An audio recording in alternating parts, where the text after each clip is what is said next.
आपलं सारखं गावाकडे फिरणं तिकडून इकडं त्याच्याकडे दुर्लक्ष झालं. तितके घाण झाले होते ना. आता त्याला जेवारीचं काय करायचं काय नाही.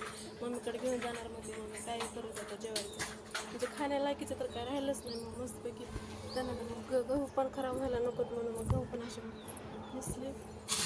मला पण चाळला वगैरे आणि मस्त उन्हामध्ये वाळू घातलं. तर चला तुम्हाला ज्वारी दाखवते कशी झाले कशी नाही.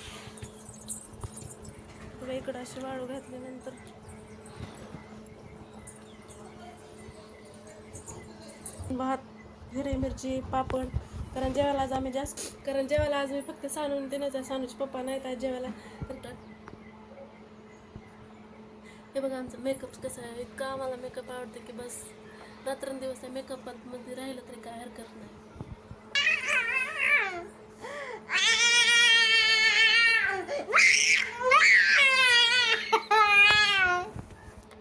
झोपले तर काय नाही, फक्त घेण्यासाठी तिचे नाटकं चालू होते की मला झोप आल्या म्हणून उचलून घेऊन थोडे वेळ फिरले. मॅडम झोपल्या तर काय नाही. माझं ब्लाऊज पण त्याचं तसंच राहिलं होतं. 2 दिवसापासून कट केलं होतं. ते शिवायचं राहिलं होतं. ह्यांची नाटकं इकडे चालू होते. मला उचलून घे असं कर तसं कर रडत तर कसली होती. फायनली मॅडम काय झोपले नाहीत. पण कसं बसं तिला सांभाळत वगैरे ब्लाऊज शेवट कंप्लीट करून घेतलंच होतं. मस्त असं ब्लाऊज आलेलं शिवलं होतं. खूप छान दिसत होतं. चला व्हिडिओ जर आवडत असेल तर लाईक शेअर सबस्क्राईब करायला विसरू नका. बाय.